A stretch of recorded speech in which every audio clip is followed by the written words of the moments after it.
better get that. Well, this book is for everybody in the streets, everybody that's been incarcerated, everybody that went through that time in prison. If you have a parent, like your parents, if you have a kid in your household, this is a must. This right here is a must. This is not like an ordinary book, like you see the genre with the, shoot 'em up, bang, bang, and nah, there's a clear message. I send a clear message in this book, and if you got a kid that's in needing direction or whatever, like, or heading down a life of destruction, this right here will set them straight. What inspired you to write Suspended in Time, The Price of Loyalty? Well, what inspired me is I wanted to send a clear message to the youth that you can't take your life for granted. Like, your life is very precious, and you need to really, take heed to that. Because once you're in there, it's easy to get in, but it's hard to get out.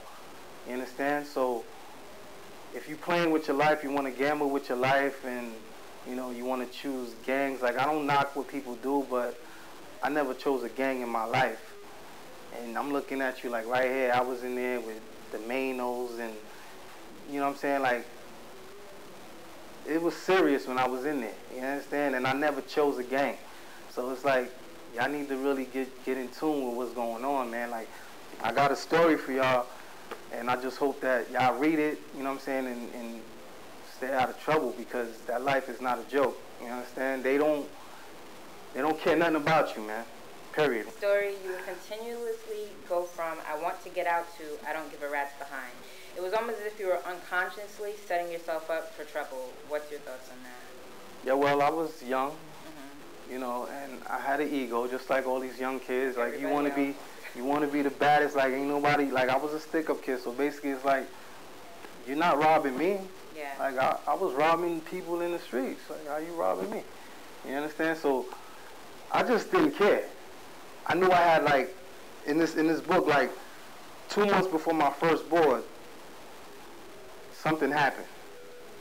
And instead of me being smart and just saying, you know what, let it go, I was just like, you know what, nah, I gotta do something. Revenge.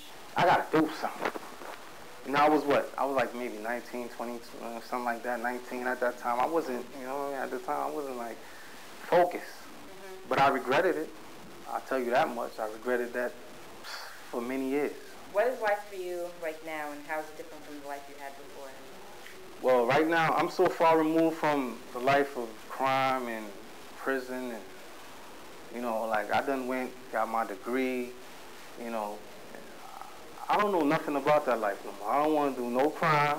I'm scared of the police. I ain't scared to say that. I don't want to be in your jail. What advice would you give for young black men going through the situation that you went through in the past? Well, I would tell them, like, you need to know who your friends is. Like, I've seen a lot of kids, like, come in there and friends just abandon them.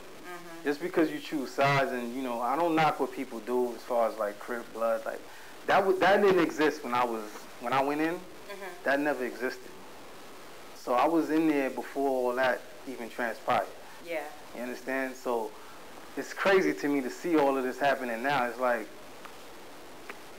what are you doing? Like, you understand? Like, once you choose a side, you limit yourself, especially in prison, because it's like, as soon as you get in there, no matter what kind of respect you had on the streets, you got to reestablish that again. I had to go through that, and I wasn't even in the game.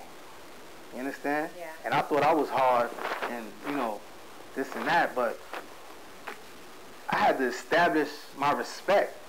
So a lot of dudes won't tell you that, they go in there and then they have to get protection from. I ain't had to do that. I was living amongst the craziest dudes. Like, you know what I'm saying? Like, shout out to Mano. Mano was in there in the building. You know what time it is. Like, there was no gangs in there when we was in there, but it was a bunch of dudes that didn't like whether you was from Flatbush. Like, I was from Flatbush. So people didn't like like Fort Greene, like, you know what I'm saying? Like, bad stuff. Like, it was just a bunch of stupidity that was going on. But real recognize real at the end of the day. You understand? Like, these same people I could still hang around with, and it's all good. Like, I was always a good person at heart, so people recognize that. And I'm just telling the young kids, man, like, know what you're doing when you choose a side, because that life is serious, man. It's really serious, for real.